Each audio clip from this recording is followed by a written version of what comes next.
بسم الله الرحمن الرحيم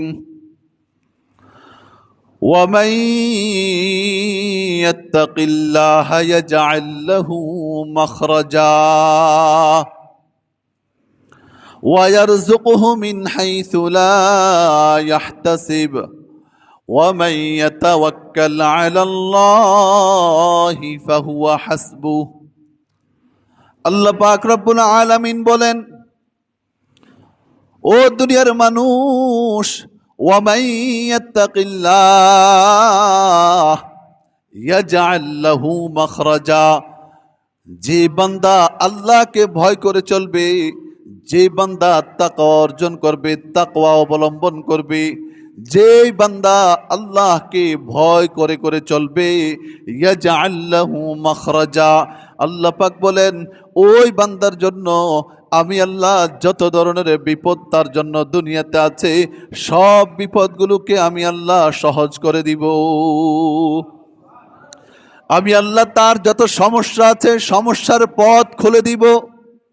রিজিকের সমস্যা, তাকওয়া অবলম্বন করো, আমি আল্লাহ রিজিকের পথ খুলে দিব। যত ধরনের সমস্যা আছে আল্লাহ পাক রব্বুল আলামিন বলেন ইয়াজআল লাহু মাখরাজা। মাখরাজা শব্দের অর্থ হলো পথ খোলা, পথ, নতুন পথ বের হওয়া।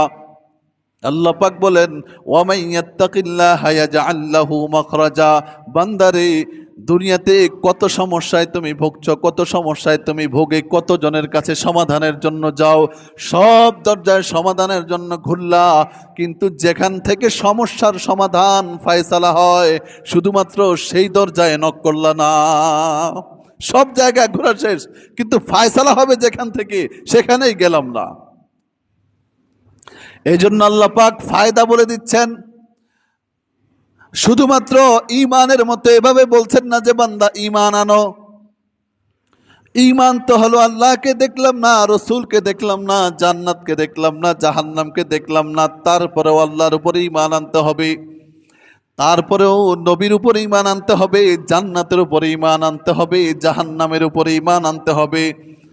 আল্লাহ পাক বলেন ঈমানের মতো তোমাদেরকে এমন অদৃশ্যভাবে তাকওয়া অবলম্বন করতে আমি আল্লাহ বলি নাই, বরং তুমি তাকওয়া অবলম্বন করবা, তাকওয়া অর্জন করবা। তাকওয়ার যে দুই অর্থ আছে, আল্লাহকে ভয় করে চলবা, গুনাহ মুক্ত জিন্দেগি করবা। এই দুই কাজ করতে পারলে আমি আল্লাহ দুনিয়াতে আখিরাতের ফজিলত তো আছেই, আখিরাতের সওয়াব, আখিরাতের জান্নাত তো আছেই, আমি আল্লাহ দুনিয়াতেই তোমার জন্য স্পেশাল পুরস্কারের ব্যবস্থা করব। সেই পুরস্কারের নাম, এক নাম্বার দুইটা পুরস্কার দিব বান্দা। এক নাম্বার পুরস্কারের নাম হলো ইয়াজআল লাহু মাখরাজা। তোমার জন্য যত সমস্যা আছে, তোমার যত সমস্যা আছে সব সমস্যার পথ আমি আল্লাহ খুলে দিব।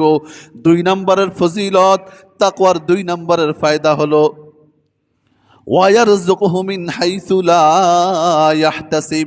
আল্লাহ পাক বলেন বান্দারে রিজিকের জন্য কত দরজায় ঘুরলা, শুধুমাত্র যেই বান্দার অন্তরে তাকওয়া চলে আসলো, তাকওয়ার গুণ চলে আসলো, অন্তরের প্রধানতম গুণ তাকওয়া যার অন্তরে চলে আসলো, আল্লাহ পাক বলেন ওয়ায়ারযুকুহু মিন হাইসু লা ইয়াহতাসিব, আল্লাহ পাক তাকে এমন জায়গা থেকে রিজিকের ব্যবস্থা করে দিবেন যেই জায়গা থেকে রিজিক আসার কল্পনাও সে কোনোদিন করে নাই।